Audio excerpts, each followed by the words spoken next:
आज हम बात करेंगे जावास्क्रिप्ट लैंग्वेज के बारे में कि क्या होता है जावास्क्रिप्ट लैंग्वेज, क्या इसके फीचर हैं। तो आइए शुरू करते हैं जावास्क्रिप्ट। इसके लिए प्री रिक्वेस्ट कोई नहीं, अगर आप इससे पहले कभी कोडिंग नहीं की है तो कोई दिक्कत नहीं है। अगर आपने HTML CSS कुछ नहीं किया है तो कोई दिक्कत नहीं है। हम इसको बेसिक से सीखेंगे, जीरो टू एडवांस पूरे तरीके से। तो चलिए आइए शुरू करते हैं जावास्क्रिप्ट। पहले हम जावास्क्रिप्ट का इंट्रोडक्शन देखेंगे। तो जावास्क्रिप्ट के इंट्रोडक्शन में, JavaScript is object based scripting language which is light weight and cross platform. It means, इसका मतलब ये है कि जो जावा स्क्रिप्ट है वो क्रॉस प्लेटफॉर्म, मतलब कि हम एक बार अगर चीजों को लिखते हैं एक ऑपरेटिंग सिस्टम पे तो हम मल्टीपल ऑपरेटिंग सिस्टम पे अगर इसे रन कराते हैं तो कोई भी एरर, कोई भी प्रॉब्लम नहीं आती है। That's why it is a cross platform. Second है, JavaScript is a not compiled language but it is a translated language. The JavaScript translator is responsible for translating the JavaScript code for web browser. It means that ये जो हमारी JavaScript language है ये web browser के लिए ही use होती है। ये हमारे जो रन करती है ये ब्राउजिंग ब्राउजिंग के लिए हम जावास्क्रिप्ट लैंग्वेज का यूज करते हैं। थर्ड पॉइंट है कि जावास्क्रिप्ट लैंग्वेज जो है 1995 में आई थी और इन दी नेटस्केप नेविगेटर ब्राउजर। और इसका लास्ट पॉइंट है, JavaScript is case sensitive language. It means that JavaScript जो है एक केस सेंसिटिव लैंग्वेज है। इट मींस दैट कि आप में इसको ध्यान रखना पड़ता है कैपिटल लेटर स्मॉल लेटर लिखते समय, जो कि हम आगे बहुत ही अच्छे तरीके से सीखेंगे। जब इसको हम प्रैक्टिस कर रहे होंगे तो हम उसको आगे सीखेंगे कि केस सेंसिटिव क्यों है, कैसे लिखते हैं, क्यों एरर दे रहा है, सारी चीजों को हम सीखेंगे। नेक्स्ट हम जान लेते हैं कि जावास्क्रिप्ट के फीचर के बारे में, कि जावास्क्रिप्ट की इतनी पॉपुलर लैंग्वेज है, क्यों इसका मल्टीपल यूज वाइडली यूज हो रहा है, हम इसको जानेंगे। इसके फीचर, तो फर्स्ट फीचर इसका ये है client side execution. It means ये है क्लाइंट साइड एग्जीक्यूशन, मतलब ये है कि हम जावा स्क्रिप्ट जब भी यूज करते हैं तो ये क्लाइंट साइड पे ही रन करता है। इट मींस दैट कि अगर हम कोई भी एरर फेच करते हैं, कोई चीज होता है तो वो क्लाइंट साइड पे ही दिख जाता है, हमें इसको देखने के लिए सर्वर पे नहीं जाना पड़ता है। हम एक एग्जांपल से देखते हैं। हम एक वेबसाइट पे जाते हैं, ये कोडिंग इवेंट ये वेबसाइट है। यहाँ पे हम यहाँ पे जैसे ये मेल वाला सेक्शन है, अगर इसमें हम मेल डाल रहे हैं तो ये कह रहा है कि inter a valid email address. इसका मतलब ये है कि ये यहीं पे हमें दिखा दे रहा है कि ये एरर है, मतलब मेल जो होता है वो अलग तरीके का होता है। हम खुद भी अगर इसमें इंटर करते हैं तो वो एक इनवैलिड मेल डालेगा और हमें सजेशन देगा कि एक वैलिड मेल डालो। तो ये हमें जो प्रॉब्लम है ये हमें यहीं पे दिखा देता है कि इसमें क्या चीजें होंगी। जैसे यहाँ पे हमें मोबाइल नंबर फिल करना है तो हम अगर इसमें कोई भी लेटर फिल करेंगे तो वो एग्जीक्यूट नहीं होगा, क्योंकि क्योंकि इसमें जो भी हमारा जो मोबाइल नंबर होता है वो डिजिट में होता है। अगर इसमें डिजिट इंटर करेंगे तो वो डिजिट इंटर हो जाएगा। तो क्लाइंट साइड एग्जीक्यूशन का मतलब है कि क्लाइंट साइड पे ही सारी चीजें हमें पता चल जाती है कि क्या एरर है क्या नहीं है। हमें इसको पता करने के लिए हमें सर्वर पर नहीं जाना पड़ता है, एग्जीक्यूट सर्वर पर नहीं करना पड़ता है। और इसका थर्ड पॉइंट ये है डॉम मैनिपुलेशन। डॉम जिसका फुल फॉर्म ये होता है डॉक्यूमेंट ऑब्जेक्ट मॉडल। इसका मतलब ये होता है कि पहले जो हमारा पहले जावास्क्रिप्ट थी वो डॉक्यूमेंट बेस्ड थी, डॉक्यूमेंट बेस्ड यूज होती थी। लेकिन अब जो जावास्क्रिप्ट यूज होती है, जो इसमें नया नया चीज ऐड है वो डॉक्यूमेंट ऑब्जेक्ट मॉडल, जिसको हम आगे ब्रीफ में जानेंगे कि डॉक्यूमेंट मैनिपुलेशन क्या होता है, डॉम एक्सेसिंग क्या होती है। इसको हम एज अ प्रैक्टिकल भी जानेंगे कि हम ये दोनों को कैसे कर सकते हैं। इसका अभी हम जान लेते हैं कि जो जो डॉक्यूमेंट ऑब्जेक्ट मॉडल होता है उसको थोड़ा बहुत जान लेते हैं। इट मीन्स दैट हम उसी साइट पे फिर से चलते हैं। जैसे ये हमारा है तो जो इसमें ये जो नेम और ये मोबाइल नंबर, ये लास्ट नेम, ईमेल, ये जो सारी चीजें फिल हैं ये एक HTML के थ्रू फिल है। HTML क्या करता है कि एक एक ये बताता है कि कौन सी चीज कहाँ पे रहेगी, हमारा नेम कहाँ पे रहेगा, लास्ट नेम कहाँ पे रहेगा, मोबाइल नंबर कहाँ पे रहेगा। तो वो हमें एक प्रकार का इंस्ट्रक्चर देता है कि हम कौन सी चीज कहाँ पे रहेगी। पर जो इसमें हम नेम, ये चीज जो हम इसमें अपना मतलब कोई भी नेम आप डाल रहे हैं तो इसको जो एक्सेस कर रहा है, इसमें इनपुट जो फील्ड बना, जो ये एक ऑब्जेक्ट है। तो तो तो हम समझ गए कि क्या ऑब्जेक्ट क्या होता है। जैसे मोबाइल नंबर, ये तो यहाँ पे हम जो फिल कर रहे हैं, यहाँ पे हमने डिजिट फिल किया तो ये इनपुट फील्ड है, तो ये एक एज अ ऑब्जेक्ट काम कर रहा है। लेकिन ये जो नेम है, मोबाइल नंबर है, ये जो कमेंट है, ये जो पूरा चीज बना हुआ है, ये एक डॉक्यूमेंट है। अब हम आगे चलते हैं, नेक्स्ट पॉइंट जानते हैं। ये event and handling programming language है, मतलब इवेंट ड्राइवन प्रोग्रामिंग लैंग्वेज है। इसका मतलब ये है कि हम कोई भी, मान लो कि कोई एक फॉर्म क्रिएट करते हैं, तो अगर फॉर्म क्रिएट करने करने के बाद हम ये चाहते हैं कि एक एक बटन बनाए जिस पे क्लिक करने के बाद वो फॉर्म सबमिट हो जाए, वो पूरा एग्जीक्यूशन हो जाए, तो हम एक इसमें इवेंट हैंडलिंग का यूज करते हैं। वो होता है ऑन क्लिक, ऑन माउस, कई सारे इवेंट हैंडलिंग होते हैं। जब हम इस प्रोग्रामिंग लैंग्वेज को आगे सीख रहे होंगे अच्छे तरीके से, तो हम इसके बारे में जानेंगे कि कैसे इवेंट हैंडलिंग काम करता है, कैसे यूज करते हैं, कितने टाइप्स का होता है, तो सारी चीजें हम यूज करेंगे। अभी तक कितना जान लें कि इवेंट हैंडलिंग का मतलब ये होता है कि हम कोई भी इवेंट, मतलब कोई भी चीज है, जैसे मैंने एग्जांपल में दिया कि हमने कोई एक फॉर्म क्रिएट किया, अब उस फॉर्म को हम एक बटन के द्वारा एग्जीक्यूट कर रहे हैं, सबमिट कर रहे हैं, एक एक बटन के द्वारा पूरा हैंडल कर रहे हैं, तो वो इवेंट हैंडलिंग है। इसका नेक्स्ट पॉइंट है कि सिक्योरिटी। इसका मतलब जावास्क्रिप्ट जो लैंग्वेज है, इसमें सिक्योरिटी पर्पज इसका बहुत ही अच्छा है कि हम कोई भी चीज, कोई भी मतलब कोई भी थर्ड पर्सन, कोई भी थर्ड पार्टी अगर इसमें एक्सेस करती है, तो इतना इजी नहीं होता है कि हम कोई भी आके हमारे चीज में, वो हमारे प्रोग्रामिंग लैंग्वेज में कोई भी आसानी से चेंजेस कर दे। तो ऐसा मतलब इतना इजी नहीं होता है। जावास्क्रिप्ट की जो सिक्योरिटी है बहुत ही बेस्ट है। ये हमें जो सिक्योरिटी पर्पस देता है बहुत ही अच्छा देता है। लास्ट पॉइंट है ऑब्जेक्ट ओरिएंटेड।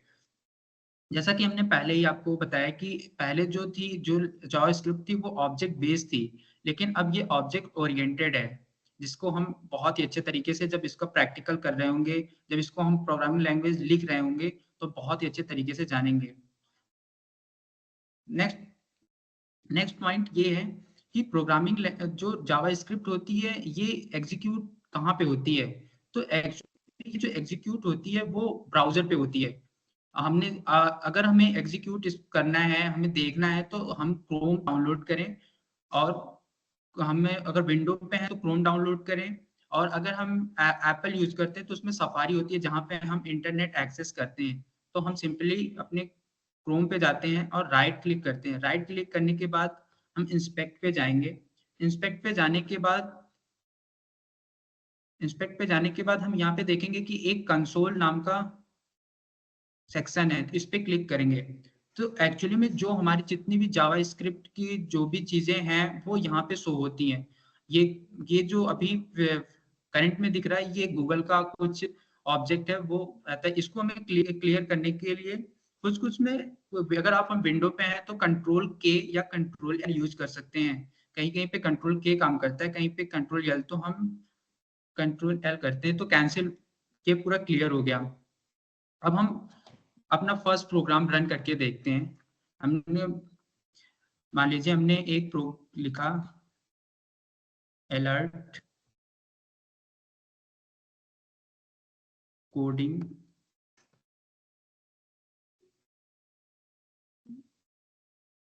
इवेंट। हम एंटर करेंगे तो अभी देख रहे हैं कि एक पॉपअप मैसेज ऊपर शो कर रहा है। तो ये क्या, एक टाइप का अलर्ट जारी कर रहा है। कोडिंग इवेंट मतलब ये एक टाइप की प्रोग्रामिंग लेवल मैंने लिखी, तो एक टाइप का ये अलर्ट जारी कर रहा है। हम सेकेंड चीज कुछ और भी कर सकते हैं, अलर्ट का नाम डाल सकते हैं।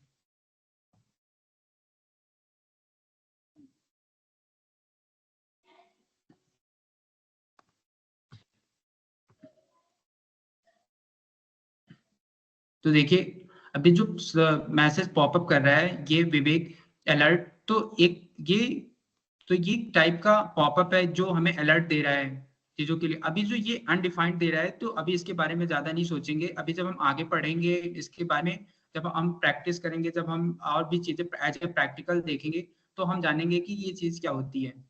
नेक्स्ट आगे बढ़ते हैं। अब हम अब ये दिक्कत है कि जो हम क्रोम पे जो चीजें हम अपने देख रहे थे, जो चीजें हम टाइप कर रहे थे, तो वो जब हम उसको रिफ्रेश करेंगे, जब हम इसको रिफ्रेश करेंगे तो क्या होगा कि ये सेव नहीं होता, ये चीजें फिर से डिलीट हो जाएंगी, फिर से हमें चीजों को करना पड़ता है। तो हम एक एडिटर का यूज करेंगे, जहाँ पे जहाँ पे हम अपनी चीजों को प्रैक्टिकल करके प्रैक्टिस करके कुछ प्रोजेक्ट बनाएंगे, प्रोजेक्ट के द्वारा सीखेंगे, तो हम एक एडिटर का यूज करेंगे। जो एडिटर हम यूज करेंगे VS कोड, जो बहुत ही पॉपुलर एडिटर है। VS कोड क्या है कि एक टाइप का एडिटर है जो मल्टीपल चीजों के लिए हम इस पे बहुत सारी चीजें करते हैं। अगर हम एक बार VS कोड को इंस्टॉल करते हैं तो हमें नहीं लगता कि कुछ और भी इसके अलावा एडिटर इंस्टॉल करना पड़ता है, क्योंकि हमारे ज्यादातर काम, ज्यादातर कोडिंग, ज्यादातर प्रोजेक्ट सारे हमें VS कोड पे हो जाते हैं। तो हमें VS कोड का सेटअप करना पड़ेगा। तो सेटअप करने के लिए VS कोड सबसे पहले अगर आप में इंस्टॉल है तो कोई बात नहीं, अगर नहीं इंस्टॉल है तो हम बताते हैं कि इंस्टॉल कैसे करेंगे। सिंपली क्रोम पे जाएंगे और लिखेंगे VS कोड डाउनलोड, और जो फर्स्ट वाला लिंक है उस पर क्लिक करेंगे। तो यहाँ पे आपको डिफरेंट डिफरेंट टाइप का दे रहा है कि अगर आप लाइनक्स यूज करते हैं, विंडो यूज करते हैं कि मैक यूज करते हैं, उस पे आप जो भी यूज करते हैं उसका डाउनलोड करिए। और मिनिमम 64 बिट का ही डाउनलोड होता है, मैक्सिमम यूज करते हैं लोग। तो आपका VS कोड फाइनली डाउनलोड होने लगा।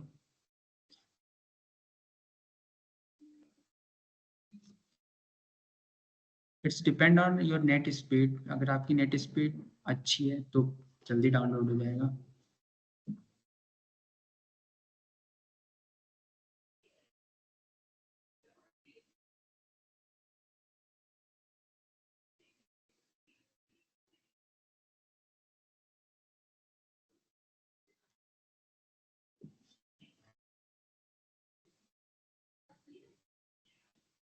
तो फाइनली हमारा VS कोड डाउनलोड हो चुका है। तो डाउनलोड होने के बाद हम इस पे क्लिक करेंगे। क्लिक करने के बाद एक फर्स्ट स्लाइड इस पे शो होगी, जिसपे लिखा है कि लाइसेंस एग्रीमेंट। तो ये हमेशा जब भी ये आप इंस्टॉल करेंगे तो ये I do not accept agreement पे क्लिक रहेगा, लेकिन हमें क्लिक करना है आई एक्सेप्ट द एग्रीमेंट। उस पर क्लिक करने के बाद हम नेक्स्ट पे क्लिक करेंगे। फिर उसके बाद सेलेक्ट डेस्टिनेशन लोकेशन, इस पे कोई चेंजेस नहीं करेंगे, सीधा हम नेक्स्ट पे क्लिक करेंगे। फिर उसके बाद सेलेक्ट स्टार्ट मेन्यू फोल्डर, फिर नेक्स्ट पे क्लिक करेंगे। अब यहाँ पे जो सेलेक्ट एडिशनल टास्क पे दिया हुआ है, तो इस पे जितने भी पॉइंट बने हुए हैं, जहां जहां पे क्लिक करना तो सारे पे क्लिक कर दो यहाँ पे। फिर उसके बाद नेक्स्ट, फिर उसके बाद ये रेडी टू इंस्टॉल, मतलब इंस्टॉल होने के लिए अब रेडी है, इसको इंस्टॉल कर लेंगे। तो हमारा setup is preparing to install Visual Studio Code your computer, ऐसा शो होगा, इंस्टॉलिंग हो रहा है।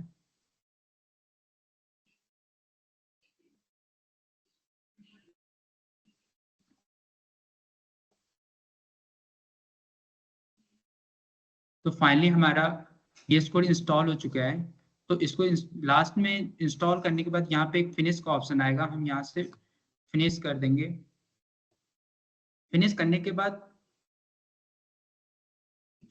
के बाद एक हमारा VS कोड ओपन होगा। अगर आपका VS code first time open कर रहे हैं, तो इंस्टॉल कर रहे हैं, तो वो फोल्डर बनाने के लिए और सारी चीजें देने के लिए वो आपको मैसेज देगा। लेकिन इंस्टॉल पहले से मेरे में इंस्टॉल था, तो मैंने दोबारा इंस्टॉल किया तो कुछ चीजें, कुछ फोल्डर, कुछ चीजें बनी हुई थी, तो वो शो करने लगा।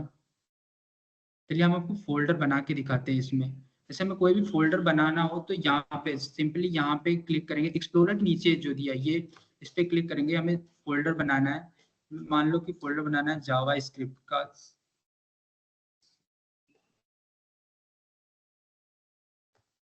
जावा स्क्रिप्ट का फोल्डर हमने बना लिया। अब जावास्क्रिप्ट का फोल्डर बनाने के बाद अब इसमें हमें पहला कोड अपना लिखेंगे। तो हमें जावास्क्रिप्ट के अंदर एक फाइल बनाते हैं। फाइल हम किसी के नाम, फाइल का नाम कुछ भी लिख सकते हैं।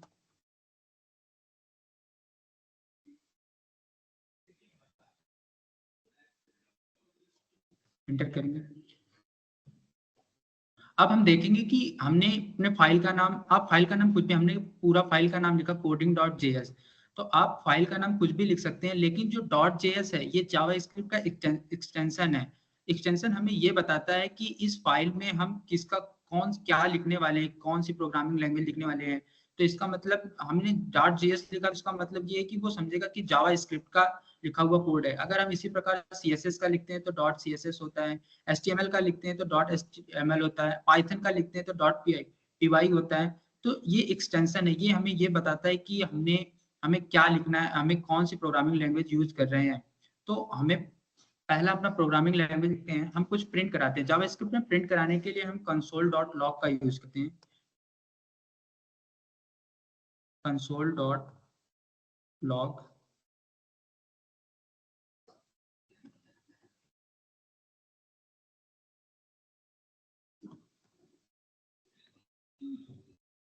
कोडिंग में। अब आप देखेंगे कि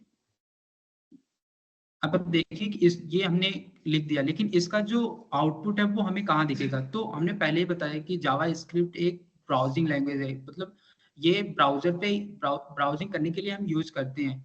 तो अब इसको तो हम सिंपली अपने फाइल पे जाएंगे,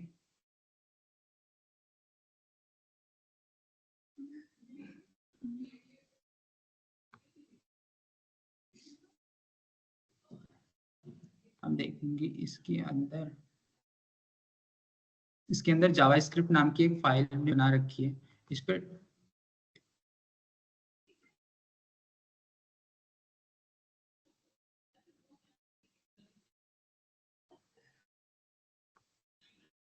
पर डबल क्लिक करेंगे तो फाइल ओपन हो जाएगी।